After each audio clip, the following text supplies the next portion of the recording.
What's happening, guys? So today we're going to be putting together a door for my new shed. So what I'm doing right here is I'm taking the tongue off of these tongue and groove, this particular tongue and groove board. I'm setting up a board on top of it as a straight edge and just run my saw right along it without having to worry about chasing a line with a laser or anything like that. This gives me a decent finishing edge for the side of the door. I've already cut all these boards to length, so now it's just a matter of inserting tongue and groove and lining everything up as far as length goes. And what I'm going to do now is take a measurement, and we know that my overall measurement on this had to be 68 centimeters. So lay that out, and then I'm going to run a straight edge the same way that I did before, just by matching up the blade with my mark, and then setting this in.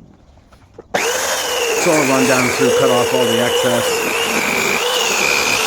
Make sure you watch your toes when you're doing this, if you're doing it on the ground. So this video, basically, we're trying to show this with as many simple tools as we can, you know, basic stuff. So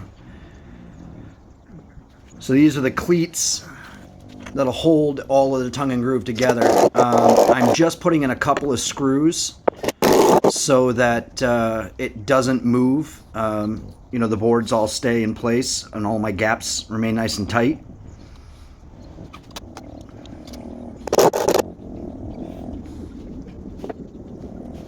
And we'll just do that top and bottom.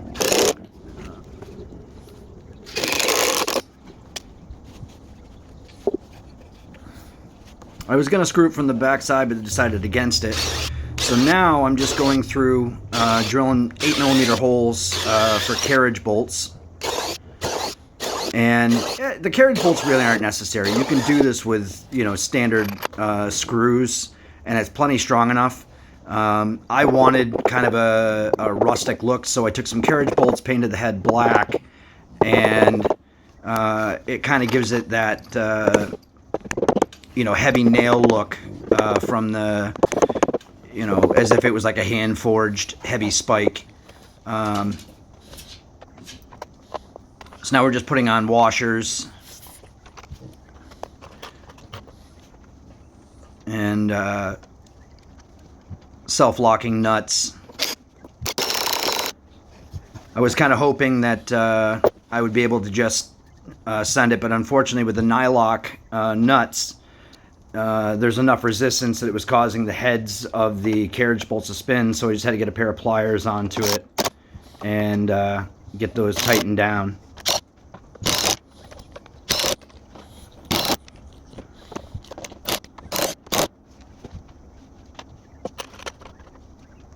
And as you can see, I didn't notice that my socket got left behind on that last one, so I had to do a quick grab on that.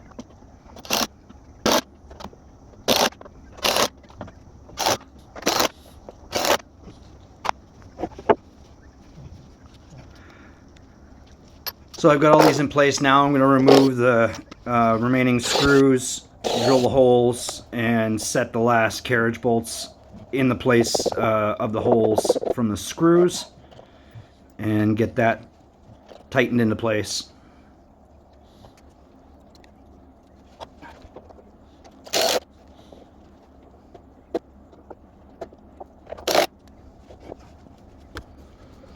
So now what we're doing is laying out for our window. I've got a cast iron window frame, which is normally meant to be set in concrete, but or not concrete, but brick. And I decided that I wanted to repurpose it for this door. I think it just looks nice. So we laid our pattern out, traced that out. Now I'm just doing a plunge cut for my straights with the table saw, as it gives the best quality straight cut compared to a jigsaw. Then we're going to drill a hole, cut off the remainders left behind by the skill saw. We're going to drill a hole so that we've got room to rotate the blade from the jigsaw, and we'll follow the top radius line.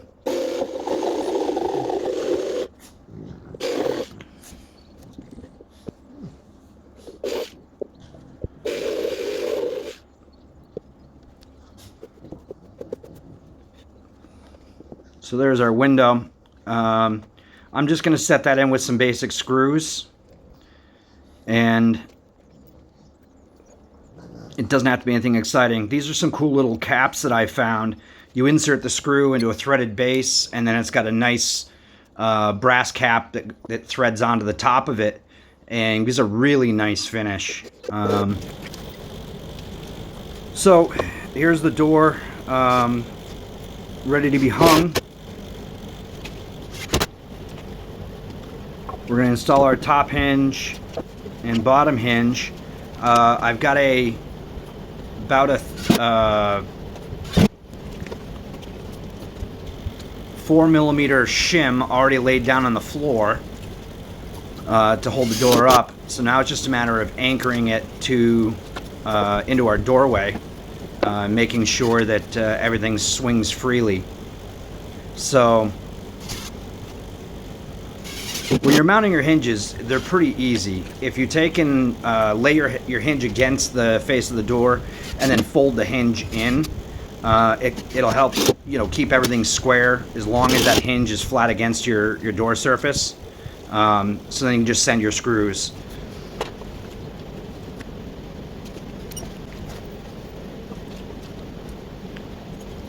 So I'm now installing the last cleat, and I'm going to do this kind of the same way. I'm putting a couple of screws into it. I apologize for the camera angle, by the way. I've been filming on my phone, and just got a GoPro yesterday, so hopefully I'll be able to get some better camera angles. So this is our door latch, getting everything laid out for that. You know, it's kind of a deadbolt. Drilled my first hole in, and that kind of set the tone for the rest of them, and just followed suit. Same idea, carriage bolts, couple of nuts and washers, and laid everything out to basically as it fell. So it's not like it's super precision. Anybody can do this. So the door is made out of 3mm shiplap, or actually tongue and groove. It's not shiplap. And then the cleats are 2mm cleats that I just kind of threw a bevel on to make them look decent.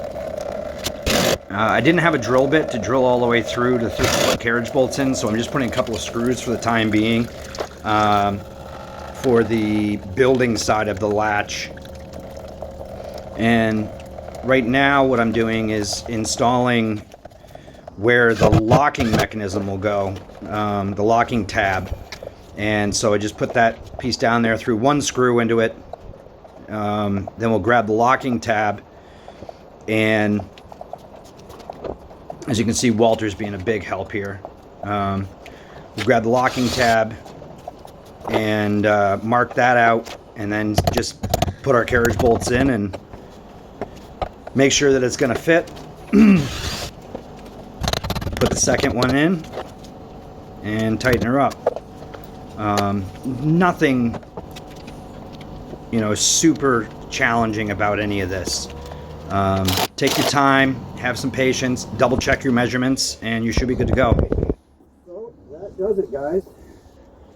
I hope you enjoyed.